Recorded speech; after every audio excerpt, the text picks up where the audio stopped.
Selamat siang semuanya.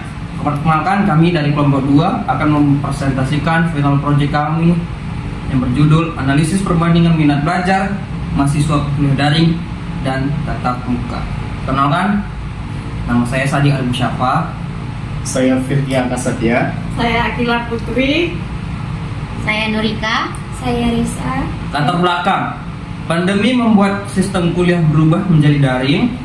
Kuliah daring memberi fleksibilitas waktu dan tempat, namun interaksi dosen mahasiswa menjadi berkurang. Banyak mahasiswa merasa fokus belajarnya menurun. Alasan penelitian ini dibuat: 1. Munculnya perbedaan pengalaman belajar antar mahasiswa. Kedua, ada yang cocok daring, ada yang lebih nyaman tatap muka. 3. Perlu dibandingkan secara ilmiah. 4. Supaya bisa jadi bahan evaluasi sistem pembelajaran. Yang akan dilanjutkan dengan teman saya, yaitu Firki. Baik, selanjutnya di sini ada rumusan masalah. Pertama itu ada apakah minat belajar mahasiswa daring dan tatap muka berbeda. Kedua, metode mana yang lebih efektif. Dan yang ketiga, faktor apa yang mempengaruhi minat belajar mahasiswa. Berikut ada tujuan penelitian. Pertama itu mengetahui perbedaan minat belajar mahasiswa. Kedua, membandingkan efektivitas pembelajaran daring dan tatap muka. Dan yang ketiga, memberikan gambaran bagi dosen dan kampus dalam memperbaiki metode belajar. Konsep minat belajar. Pertama itu minat belajar adalah rasa suka dan ketertarikan terhadap proses belajar. Kedua, mahasiswa dengan minat tinggi cenderung lebih aktif dan fokus. Yang ketiga, minat belajar berpengaruh langsung terhadap hasil belajar.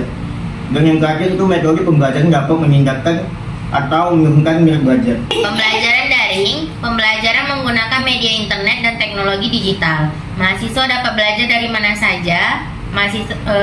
Memberikan fleksibilitas waktu. Kelemahannya mudah terdistraksi, jaringan tidak stabil, dan kurang interaksi langsung.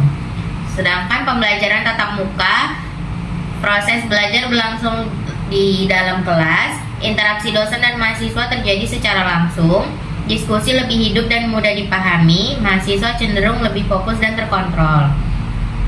Perbandingan dua metode daring adalah fleksibel, praktis, dan kurang interaksi. Sedangkan tatap muka lebih interaktif, fokus lebih terjaga, dan pengawasan lebih baik. Penelitian, jenis penelitiannya kuantitatif komparatif. Penelitian membandingkan dua kelompok mahasiswa. Tidak ada perlakuan khusus, hanya membandingkan kondisi yang sudah ada. Data dianalisis secara statistik. Selanjutnya, populasi mahasiswa semester 5. Sampel penelitian 10 mahasiswa. 5 mahasiswa mengikuti kuliah daring, 5 mahasiswa mengikuti kuliah tatap muka. Teknik pengambilan sampel, purposive sampling. Teknik pengumpulan data. Data dikumpulkan melalui kuesioner atau angket menggunakan skala Likert 1-5. Kuesioner berisi pertanyaan tentang minat belajar. Data kemudian diolah untuk mendapatkan nilai rata-rata. Berikut alur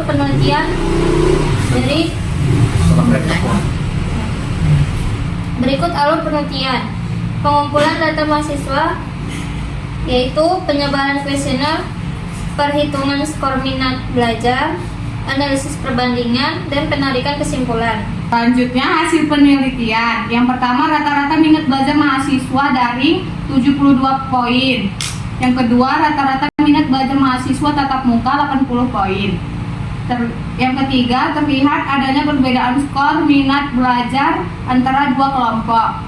Yang keempat, tatap muka menunjukkan hasil lebih tinggi. Pembahasan.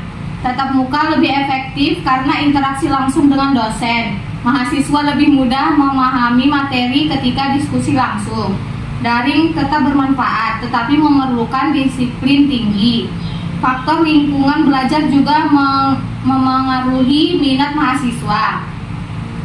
Kesimpulan, yang pertama, terdapat perbedaan minat belajar antara daring dan tatap muka. Metode tatap muka cenderung lebih efektif.